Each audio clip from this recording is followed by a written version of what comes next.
Hi, I'm Chanelle, one of the journalists at Manx Radio. Welcome to the latest edition of Manx Radio Newscast. It's Shirley Cleave, so I'm sister of George Green.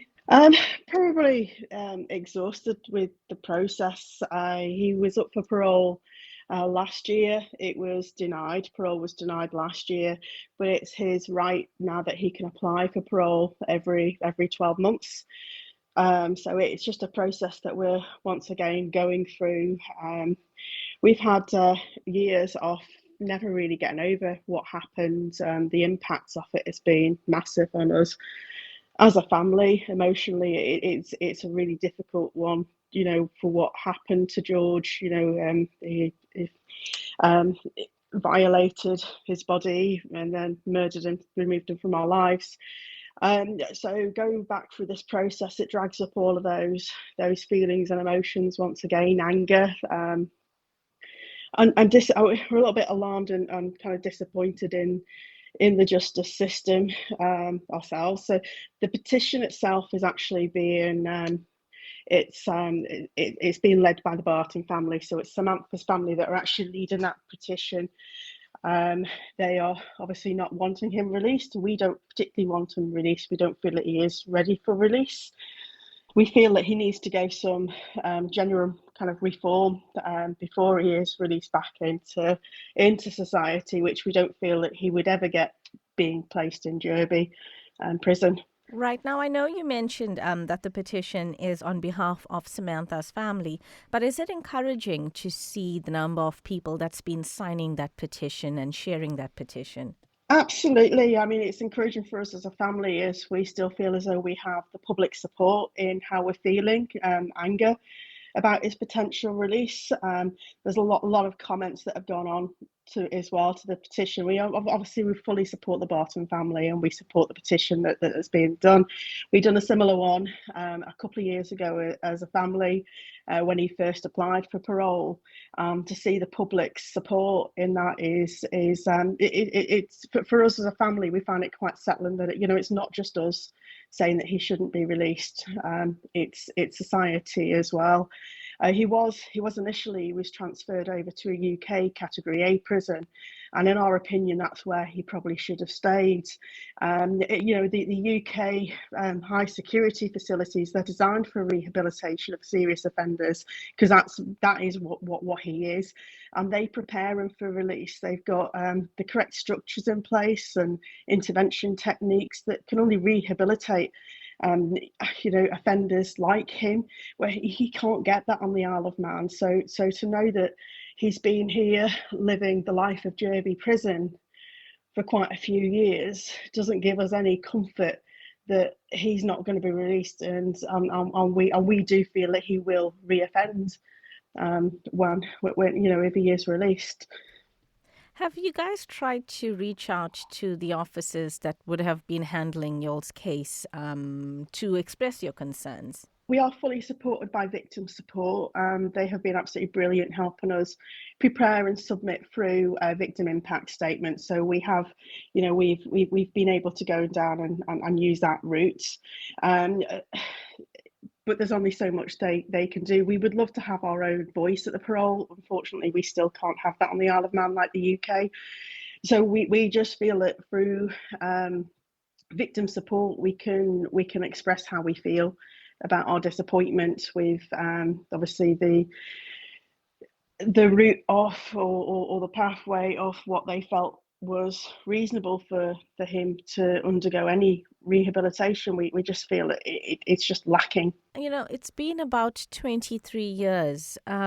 Does it get easier? Does it ever get any easier? No, you kind of get used to it, but it gets no easier. I mean, there's always, a birthday or a wedding or a christening or something that he should be there and he's not there. But he was the only boy in the family. He was our little brother, and he was mum and dad's only son. He had such a being George being the only boy, we all loved that. Always been missed. And we still go back to the moment we were told at the police station that he'd been found, and it seems like yesterday. So he's never forgotten. It doesn't get any easier. I know you're a mum. Does this, what's happened in the past, has it shaped how you are as a parent now? I'm certainly more aware. I've got two much older sons now. They're in their late teens. It does make me worry because I don't think the systems have changed. I mean, there was an inquiry held after the trial, and that raised quite a number of issues with the with social services, and where failings were identified. And in my opinion, they still haven't been addressed. A lot of those have not been addressed. We still see a lot of children going missing from care homes.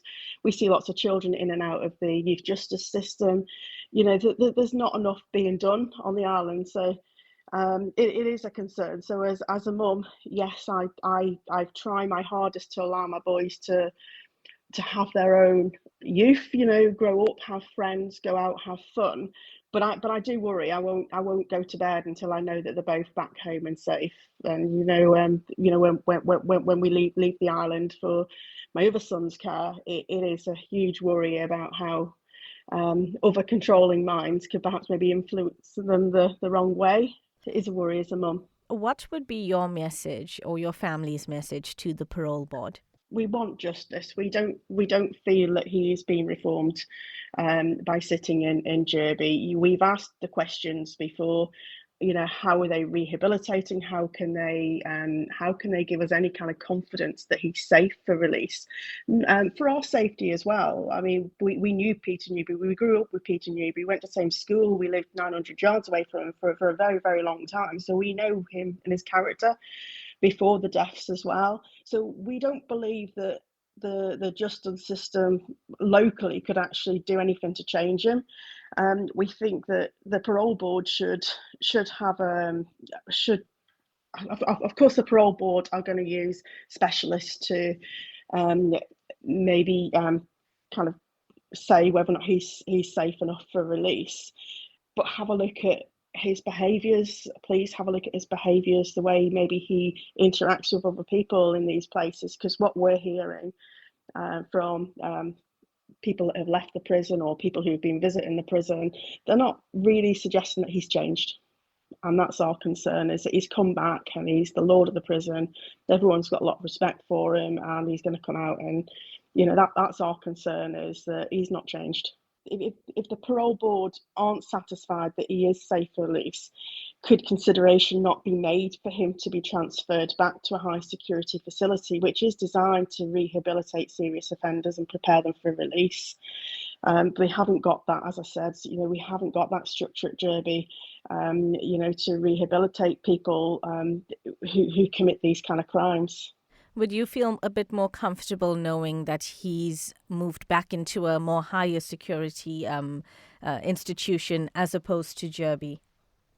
Absolutely. I mean, we haven't got the structure over here. They have in the UK. He was transferred back partly because of COVID, and the other one was because the costs of transferring him, because we have asked this question. The other part of it was the costs. They were having to bring him back to the Isle of Man to visit his family under his human rights, and they were also having to fly his family over to the UK to visit him under his human rights. So he was brought back for costs and for the cost benefit. But actually, if we weigh up the cost of keeping him in because he can't meet the criteria for release, then if we think about the costs of that, holding him in Derby against sending him back there and maybe paying for his family to visit him, and that will ensure that he has the right support, so that maybe one day he could be released. But the society would be a lot safer if he had the right support. My name is Linda Barton. I am the auntie of Samantha Barton. Yes, well, the petition is actually to raise awareness of Peter Newbery and his parole, to not just raise awareness, but for the signatures of 1,000 signatures is what we need from everybody, really. And most importantly, the Manx residents on the island, to take to Parliament to challenge the sentencing of Peter Newbery, which was too lenient. Back then in 2002, the acts of the crime that Peter Newbery has committed is above and beyond inhumane. Peter Newbery, 9 weeks before he murdered Samantha and George, he attempted to rape and murder another individual. To this day, that young lady is beyond, she is very, very scarred, very traumatized because of the act of crime that he tried to commit. And that was 9 weeks before he carried out the murder of Samantha and George, 2 innocent children, 16 years of age. The acts of the crime, excuse me, it's a bit difficult, just bear with me. He raped, strangled to death, mutilation, just to give us a second, please. He strangled Samantha, and to which I believe stabbed her 47 times, sliced Samantha right down to her bones. He inserted objects into her back passage. For a 7-hour ordeal, she lost her life.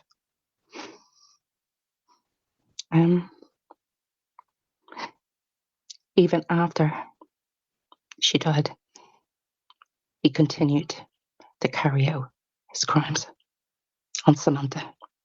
Okay, took away every last piece of dignity, and I believe he raped and stabbed to death her friend George Green. And so back then at the time, from what I recall, the Isle of Man, 20 years was the maximum that they could pass as a sentence. But the minimum he was to serve was 20 years. That much I do know. He was sent across to serve a sentence. And just to inform the public out there and the Manx residents on the island, I will have to say, allegedly at least, or at least, again, don't hold me to this. This is information that I personally am just finding out now. That he was allowed to travel back to the Isle of Man while serving his sentence in the UK for a period of time to have family, to visit his family, or his family to visit Peter Newbery. But that was all from taxpayers' money. Now, I believe that we have all the evidence of that, which was requested from the Isle of Man. So that's all in writing. Back at the time, before Samantha and George's death, the social services and the police had a strategy meeting to bail Peter Newbery, although they had him down as a high risk to children in care. It was said that he was not to go near children's care home, and if he was to be seen near a child care home, he was to be removed by the police. So that was on the child inquiry report from 2001, but he went on to murder Samantha and George 9 weeks after attempting to with another individual. The Isle of Man back then admitted in their inquiry the failings of Samantha of 140 times, 147 times. Okay. So where we're at now as a family is from the day that has took place, the murders. My sister has never been the same. It's very, very difficult to have to witness. I do want to say also, to the best of my knowledge, that the Isle of Man, by law, has a right to contact the family and keep them abreast, so that any parole hearings, any wanting to release Peter Newbery, which is beyond comprehension. We found out on social media there can never be enough of reasons or excuses to not be able to contact our family. My sister as soon as she heard Peter Newbery was coming back to the island, she left the island. So that would have been no problem from the government's point of view to contact the Metropolitan Police Force in the UK to come and visit and disclose that information. We were not told, we were not informed. We found out on social media. Samantha was unbelievably loved. She was a beautiful, beautiful girl. She suffered from spina bifida. It was minor degree spina bifida. I was actually there, present when she was born in the hospital in Dublin, the maternity hospital in Dublin. And I remember her and her sister, little kids, innocent. And I believe my sister Dan went to the Isle of Man for a better life for her children. My sister never, ever signed her children over to the social services in the Isle of Man. They do not, to the best of my knowledge, they do not have a signature of my sisters to sign Samantha over to their care. And today, when I look at my sister, every day, and also as a family, you know, just to say, we all suffer from post-traumatic stress disorder because of the actions of Peter Newbery. And so my niece, in the background, or a good friend, I think they've done quite well, actually, to put together this petition where we're requesting from the public the opportunity to get to 10,000 signatures, to share it, to sign it, anywhere and everywhere, so that we can raise 10,000 signatures to submit to Parliament, to revisit Peter Newbery's lenient 20-year sentence for the double murder of two children, innocent children, and the acts of the crime in itself is too graphic to disclose to the public and to the residents on the island. And if I may take this opportunity just to say, the autopsy report that was carried out on Samantha, there was no illegal substances in her system, in her body, none whatsoever. To which, on top of everything that our family was enduring, I believe one or two of the newspapers, at least, had mentioned that Samantha was on drugs. And that is just not true. Samantha was spina bifida. With spina bifida comes some behavioural issues. But that was it. As a family, we are just turned upside down, right back to 2002. And I feel like that this is something that the Isle of Man government needs to take on board. Take on board exactly what this has done to two families, not one. 10,000 signatures that you're trying to get for the petition. I know you said you want to hand it over to Parliament. Is that UK Parliament or Isle of Man? We are looking at the time when Peter Newbery was sentenced, and the sentence, the 20 years at that time back then. And the Isle of Man government had over 20 years to take Peter Newbery back to a court. They had 20 years on their hands, but they didn't. So if it is true that Peter Newbery, for example, has been allowed to travel back to the UK, it's unheard of. 20 years served, travelled back to the Isle of Man for 3 months at a time Two innocent children's lives were taken. We're not talking about any straightforward murder here. By no stretch of the imagination. Peter Newbery has never owned it, never admitted, has shown no remorse, which is very typical of the mindset of these kind of individuals. So it is to take the Parliament to the Isle of Man government, them 10,000 signatures.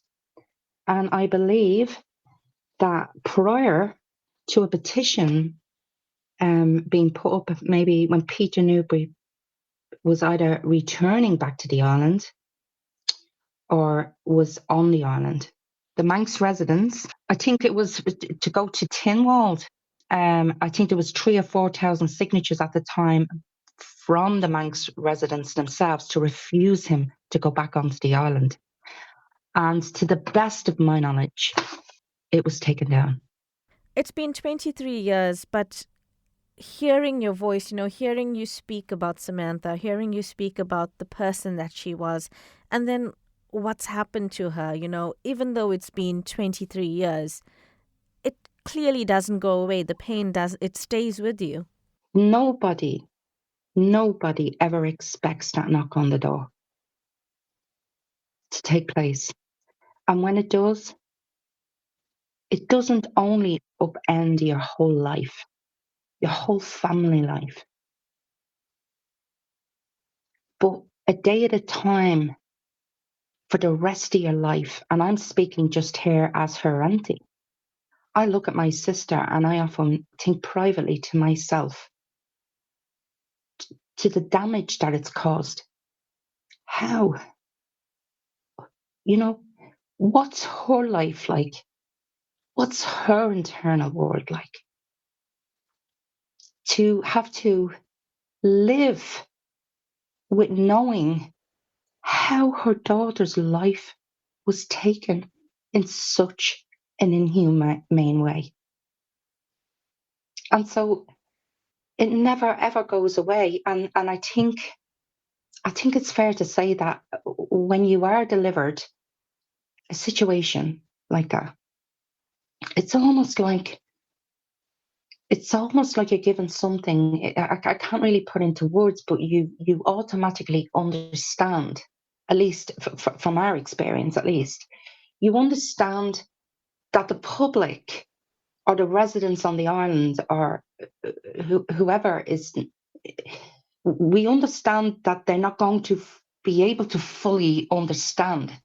And no matter how much you try and explain and put into context and put into words, us as a family and other families out there that have gone through these types of crimes, we're doing this for the justice of Samantha and George, for their memory. Okay, but we are also doing it. We're putting out there this petition for the protection of the Manx residents and the community, and really and truly, common sense would tell anybody that any family members that have gone through this horrendous ordeal, okay, the loss of a loved one in such an inhumane way, where's the family's voice? Surely, after a crime, the acts of the crime being carried out, where's the family's voice?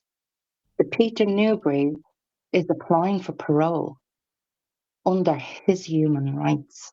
He's applying for parole under his human rights, but carried out such an inhumane murder, double murder.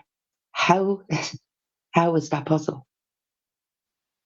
It's inhumane. So what we want to get out to the public, as difficult as it is for us as a family,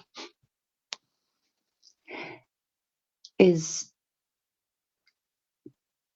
the acts of the crime that Peter Newbery committed. That was not discussed. Okay, not just the acts of the crime, but to share and let the public know that our lives today, from 20 years ago, has never been the same. I think it's a very, very high expectation to expect any family to endure what we have endured, to not take our emotions, our feelings, our thoughts, our trauma on a daily basis. And personally, I would expect anybody that's in a government position, okay, or in within the system, whether it be a parole board or, probation, or, prison service, anywhere, police service, that they are in their roles because they understand. Samantha is an Irish citizen. She was an Irish citizen. And I will take a risk in saying, I do not think that the Isle of Man government wanted to acknowledge that. But when we heard of his first parole hearing, it was the Irish embassy that both myself and another family member contacted, and who then contacted the Isle of Man. Samantha is an Irish citizen. She's buried in the Isle of Man. Over 20 years has gone by. The Isle of Man government could have done something, but they didn't. And so as a family, I'm here to say, until our last breath. Until our last breath. If that's all we have, that's what we will use. Thank you for making it to the end of the Manx Radio Newscast. You are obviously someone with exquisite taste. May I politely suggest you might want to subscribe to this and a wide range of Manx Radio podcasts at your favourite podcast provider, so our best bits will magically appear on your smartphone. Thank you.